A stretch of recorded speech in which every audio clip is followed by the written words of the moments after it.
चाहे आप एक विद्यार्थी हो, चाहे आप किसी कार्यालय के कर्मचारी, आपको अप टू डेट रहना बहुत ही ज़रूरी है। और अप टू डेट रहने के लिए आपको समाचार पत्र पढ़ना ही होगा। और अब आपके पास समय की वैसे ही कमी है, तो आप चाहते होंगे कि समाचार पत्र आप कम समय में पढ़ पाएँ, या वहाँ की मुख्य मुख्य बातें आप कम समय में ही उसे बिल्कुल समझ पाएँ। तो हम लेके आ रहे हैं सभी विद्यार्थी, सभी कर्मचारी, सभी व्यक्तियों के लिए बहुत ही अच्छे से समाचार पत्र का बहुत ही सुचारू रूप से संचालन जो प्रतिदिन होगा। और प्रतिदिन आप लोग जानेंगे कि आज हमारे देश या विदेश में क्या चल रहा है, कौन सी घटनाएं कहां पर हुई और कब हुई, क्या आगे क्या होने वाला है, क्या नहीं होने वाला है। चाहे स्पोर्ट्स से जुड़ी हो, चाहे बिजनेस से जुड़ी हो, चाहे आपके शिक्षा के क्षेत्र से हो, चाहे आपके कोई भी काम क्यों ना हो, वो सभी के लिए बहुत ही ज़रूरी रहता है। और वही हम लेके आए हैं आप लोगों के लिए। तो हम लोग स्टार्ट करते हैं सबसे पहले भोपाल फ्रंट पेज, मतलब कि हम लोग भोपाल से जानकारी चालू करते हैं। जैसे आप लोग जानते हैं दीपावली आने वाली है, तो उसके पहले ही यहाँ पर देखिए, थोड़ा हम इसे जूम कर देते हैं जिससे आपको समझ आए कि धनतेरस से पहले खरीदारी बहुत आवश्यक होती है। चाहे आप खरीदारी कुछ की भी कर रहे हो, इसके लिए शुभ मुहूर्त आप जरूर देखते हैं। तो यहाँ पर आपको सुबह के समय और दोपहर के समय तक शुभ मुहूर्त दिया गया है। आप इस शुभ मुहूर्त के जरिए भी सामानों को खरीद सकते हैं। सबसे महत्वपूर्ण बात यह आती है कि मेट्रो की जो सेवा है वो हमारे यहाँ पर बहुत जल्दी चालू होने वाली थी, लेकिन अभी तक क्यों नहीं हुई। तो भोपाल की बात कर रहे हैं हम लोग, तो मेट्रो 100 दिन में हटाने थे कब्जे, मतलब जहाँ पर अतिक्रमण हो चुका था, लोगों ने अपने घर बना लिए थे, दुकान बना लिए थे, वहाँ से आप लोगों को उन्हें हटाना था और मेट्रो चालू करना था। और ये मेट्रो कब तक चालू करना था आपको? 2022 तक। और 2022 जा चुका। अब इसी डेट को अब यहाँ पर देख सकते हैं आप लोग, यहाँ पर देख सकते हैं पहली डेडलाइन 2022 थी, लेकिन अब उसको बढ़ाकर जो कार्य है वो अब 2027 तक कंप्लीट करने की बात कह दी गई है। उसी प्रकार जब हम लोग आगे की तरफ बढ़ते हैं तो यहाँ पर बहुत बड़ी समस्या आज के समय में आपको देखने मिल रही है साइबर क्राइम की, जहाँ पर मोबाइल हैक कर बदला बैंकिंग पासवर्ड और निकाल लिए कितने 10 लाख रुपए। मतलब यहाँ पर कहने की बात यह है कि आजकल की बहुत बड़ी समस्या हो गई है कि मोबाइल हैक करके आपके पैसे गायब किए जाते हैं। आप अभी देख रहे हैं एक बहुत ही चल रहा है पीएम किसान नाम से, वो भी एक प्रकार से धोखाधड़ी है। अब आगे की तरफ बढ़ते हैं तो आगे की तरफ आपको नज़र आ रहा होगा कि ठंड आपके एरिया में जो है वो बढ़ने लगी है, जो तापमान है वो नीचे आने लगा है। तो ये तापमान कई शहरों के आपको दिखाए जा रहे हैं, ये इस प्रकार से आप देख सकते हैं। उसी प्रकार हम लोग देखें स्वास्थ्य संबंधी, हम लोग मनोरंजन के क्षेत्र में चलें तो यहाँ पर अमिताभ बच्चन की सास की तबीयत बिगड़ी, जया अभिषेक उन्हें देखने पहुंचे। मतलब जो अभिषेक बच्चन या अमिताभ बच्चन की हम बात कर रहे हैं, सबसे पहले अमिताभ बच्चन की जो सास है उनकी तबीयत बिगड़ चुकी है, उन्हें देखने के लिए कौन पहुंचा है? उन्हें देखने के लिए जया और अभिषेक बच्चन पहुंच चुके। उसी प्रकार आगे की बात करें तो आजकल आप देख रहे हैं कि बहुत ही साउंड अधिक मात्रा में लोगों को मनमोहक लगता है, लेकिन वो साउंड बहुत ही ज़्यादा हानिप्रद होता है। तो यहाँ पर क्या कह रहा है आज के हमारे अखबार में कि डीजे साउंड से बच्चे की हुई मौत, शोर पर हाईकोर्ट बोला 1 माह में हल बताओ। मतलब अधिक हमें पता है कि अगर डेसिबल की ध्वनि आपको दे दी जाए तो डेसिबल की ध्वनि आपके कानों के सहारे पहुंच के आपके मस्तिष्क को क्या कर सकती है? विक्षेपित कर सकती है। तो इस प्रकार से साउंड भी आपको बहुत परेशान कर सकता है। इसलिए इस पे रोक लगाने के लिए जनहित याचिका राज्य सरकार द्वारा या प्रदूषण नियंत्रण बोर्ड से इस संबंध में जवाब मांगा गया है कि क्यों ऐसा हो रहा है, क्या इस पे प्रतिबंध लगाया जा सकता है, कितने डेसिबल की ध्वनि अधिकतम हो सकती है जो किसी को नुकसान ना पहुंचा। इन सभी बातों पर यहाँ पर वर्णन किया गया है। उसी प्रकार जब हम लोग आगे पहुंचे तो आगे बात आती है 5 साल बाद मिले हैं हमारे पीएम मोदी किससे? सी जिनपिंग जी से, और बोले ये दुनिया में जो दोस्ती है वो बहुत ही ज़्यादा लाभदायक है। क्यों?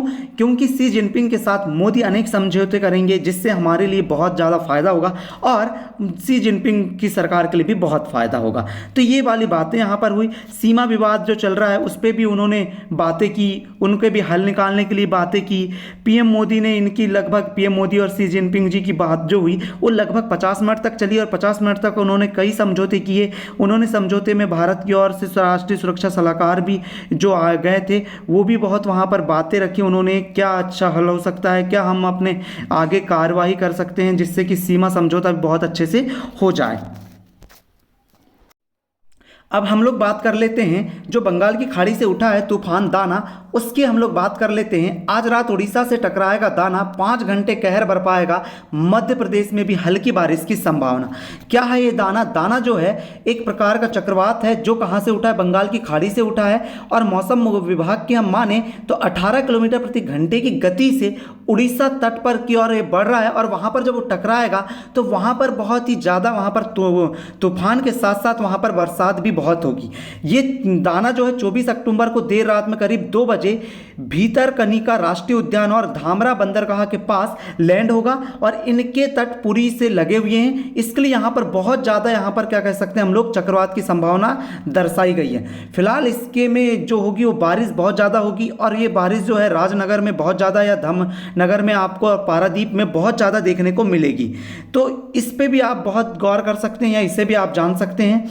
फिर आगे की तरफ जब हम लोग बढ़ें तो आगे की तरफ देखेंगे, मोदी ने जो बोला है आतंकवाद के खिलाफ के बारे में, तो मोदी ने क्या बोला कि आतंकवाद का खात्मा दोहरे रवैये से नहीं, सीधे वार से ही होगा। मतलब कि जो आतंकवाद है उसे हम लोग मतलब कि दोहरी नीति से नहीं, हम लोग उससे सीधे अपनी भाषा से समझाएंगे, सीधे वार करेंगे उनके ऊपर, और उन्हें हम लोग सबक सिखाएंगे।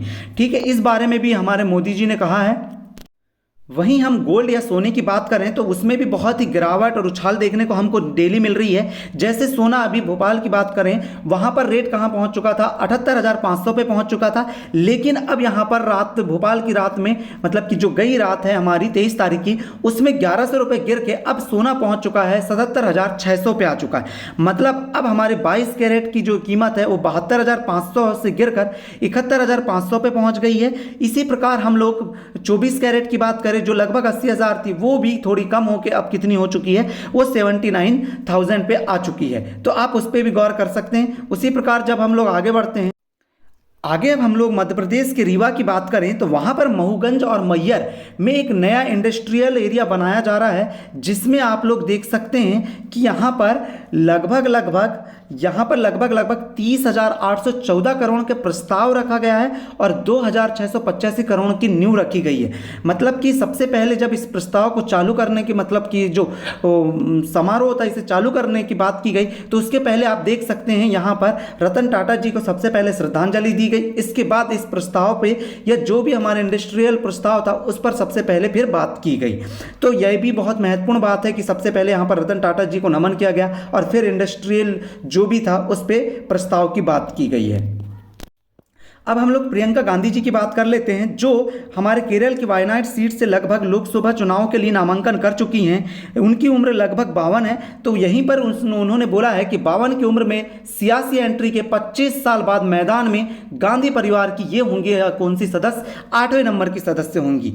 तो ये 8वें नंबर की सदस्य जिन्होंने केरल के वायनाड सीट से लोकसभा उपचुनाव के लिए नामांकन कर दिया है। यहाँ देख सकते हैं, आपको पता है कि अब दीपावली का त्यौहार नज़दीक आने वाला है और गोवर्धन की पूजा भी होने वाली है। गोवर्धन की पूजा के लिए देखिए कोलकाता के कलाकार गोबर से क्या बना रहे हैं? गोवर्धन प्रतिमा बना रहे हैं, जो आपको स्पष्ट नजर आ रही है। यहाँ पर गोवर्धन प्रतिमा बना रहे हैं और वहाँ पर कितने भोग लगाए जाएंगे? 56 भोग लगाए जाएंगे। ये बहुत बड़ी बात है कि कोलकाता के कलाकार जो हैं वो पूरे के पूरे गोवर्धन के जो प्रतिमा है वो पूरे गोबर से बना रहे हैं, और गोबर से ही गोवर्धन की पूजा होती है, ये तो आप भी जानते हैं बहुत ज़्यादा।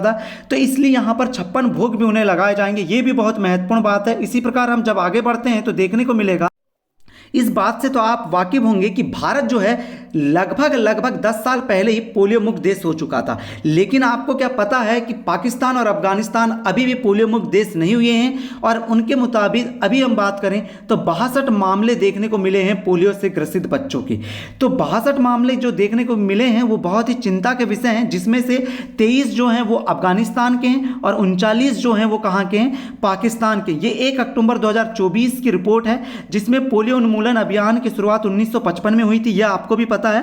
पोलियो उन्मूलन अभियान की शुरुआत कब हुई थी? 1955 में हुई थी, जो 95 में हुई थी, 1995 में हुई थी। और भारत लगभग आज से 2014 की बात करें पोलियो मुक्त हो चुका था। लेकिन हमारे अफगानिस्तान और पाकिस्तान में अभी भी पोलियो से जो ग्रसित लोग हैं वो देखने को मिले हैं। आगे की बात करते हैं हम लोग पुनः।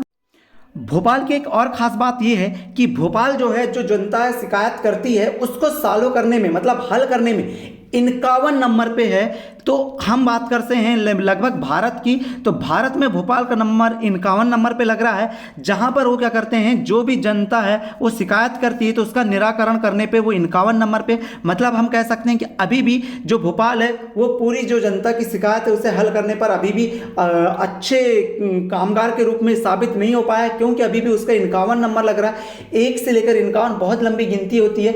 इस बात पे यहाँ पर गौर करना चाहिए और इसको यहाँ पर अभी अप टू डेट करना चाहिए और बहुत अच्छे से इसे 1-2 नंबर पे लाना चाहिए, जिससे कि जनता वहाँ की खुश हो सके और जनता के पूरे कार्य भी आसानी से हो सकें। हम लोग स्पोर्ट्स से जुड़ी कुछ बातें कर लेते हैं। जैसे अभी हमारी महिला T20 जो महिला T20 वर्ल्ड कप हुआ था, उसमें हमारी महिला टीम जो है T20 वर्ल्ड कप से पहले ही क्वालिफाई से बाहर हो चुकी है। तो अब वनडे टीम के लिए जो है वर्ल्ड कप की तैयारी के लिए महिला जुट चुकी हैं। अब बहुत अच्छी उम्मीद है कि वो बहुत अच्छा प्रदर्शन करेंगी और ये भी हमें पता है कि न्यूजीलैंड टीम ने T20 वर्ल्ड कप जीता है साउथ अफ्रीका को हराकर। भारत में 9 साल बाद वनडे खेलेगी न्यूजीलैंड की टीम, क्योंकि यहाँ पर न्यूजीलैंड सबसे पहले हमसे वनडे खेलने वाली है। इसके लिए इस बात पर भी आप गौर कीजिएगा और इसे पूरा पढ़िएगा। अब उसी की बात करें हम लोग, ISL ईस्ट बंगाल की लगातार 6वीं हार हुई है और उड़ीसा ने उन्हें 2-1 से हराकर ये खिताब अभी मतलब कि जो मैच था उसे जीत लिया है। फिर उसी प्रकार हम लोग आगे की बात करें कि आज से जो चालू होने वाला है वो चालू होने वाला है भारत और न्यूजीलैंड के बीच टेस्ट सीरीज का दूसरा मैच, जो आप लोग देख सकते हैं DD स्पोर्ट या स्पोर्ट 18 पे। साइना से एक क्वेश्चन पूछा गया, क्या आप खिलाड़ी नहीं होती तो क्या होती, तो उन्होंने जवाब दिया मैं इंजीनियर या फिर वैज्ञानिक होती। ये भी बहुत बड़ी बात है कि सोच रखना कि वे इंजीनियर या वैज्ञानिक की। तो इसी प्रकार आप बहुत अच्छे से न्यूज़पेपर को पढ़ना चाहते हैं, उससे बहुत कम समय में पूरी महत्वपूर्ण बातें जानना चाहते हैं, तो इस चैनल को सब्सक्राइब कर लीजिए, क्योंकि प्रतिदिन हम आपके लिए न्यूज़पेपर डालते हैं, जिससे कि आपको देश दुनिया की खबरें बहुत अच्छे से मिल सकें, आप पूरी बातें जान सकें। तो चैनल को सब्सक्राइब कीजिएगा, लाइक कीजिए और शेयर भी अवश्य कीजिएगा। ठीक है, धन्यवाद। मिलते हैं अगले वीडियो में।